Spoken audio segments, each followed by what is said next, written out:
Peter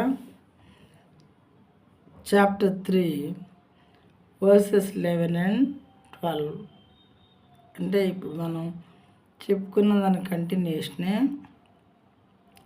Since all these things are thus to be dissolved, what sort of people ought you to be in lives of holiness and godliness, waiting for and hastening the coming of the day of God, because of which the heavens will be set on fire and dissolved, and the heavenly bodies will melt as they burn.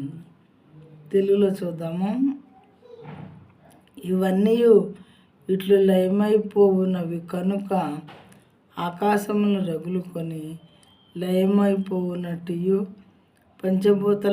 భూతములు మహావేండముతో కరిగిపోవునట్టు దేవుని దినము రాకడ కొరకు కనిపెట్టుచు దాన్ని ఆశతో అపేక్షించుచు మీరు పరిశుద్ధమైన ప్రవర్తనతోనూ భక్తితోనూ ఎంతో జాగ్రత్త గలవారై ఉండవలెను. మనల్ని సిద్ధపడి చాలా జాగ్రత్తగా మన ప్రవర్తన మనం మరి అనుక్షణం జాగ్రత్తతో ఉండాలని దేవుడు మనల్ని కోరుకుంటూ ఉన్నారు. ప్రియమైన వాళ్ళారా, ఇవన్నీ ఇలాంటి సూచనలు మనకు కనపడగానే ఆల్రెడీ మరి ఆ సమయం అయిపోయింది, అతి త్వరలో ఉందని బైబిల్ పండితులు చెప్తూ ఉన్నారు. ప్లస్ వాక్యములు కూడా మనతో మాట్లాడుతూ ఉన్నాయి. కాబట్టి రకరకాలైనటువంటి సంభవాలు మనం చూస్తున్నాం. భూమి మీద ఎప్పుడూ చూడనటువంటి వింతలు కనిపిస్తూ ఉన్నాయి. కాబట్టి దేవుని రాకడైతే సమీపంలో ఉన్నది అని మనం గ్రహించుకొని మనము దేవునితో కూడా ఎత్తబడి పరలోకానికి వెళ్ళే గుంపులో ఉండగలమా లేదా?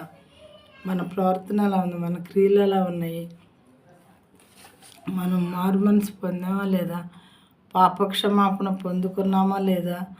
నేనే మార్గమును, నేనే సత్యమును, నేనే జీవమునై ఉన్నాను, నా ద్వారా తప్ప ఎవరిని పరలోకమునకు రాలేడు, తండ్రి యొద్దకు రాలేడు అని చెప్పినటువంటి దేవుడు ఎవరో కనుక్కొని ఆయన ఆజ్ఞలు అవి పాటిస్తూ ఉన్నామా లేదా మనకు మనమే చూసుకోవాలి. ప్రియమైన వాళ్ళారా, ఈ లోకానికి మనం సింగిల్గా వచ్చాము, వెళ్ళేటప్పుడు కానీ సింగిల్గానే వెళ్తాము.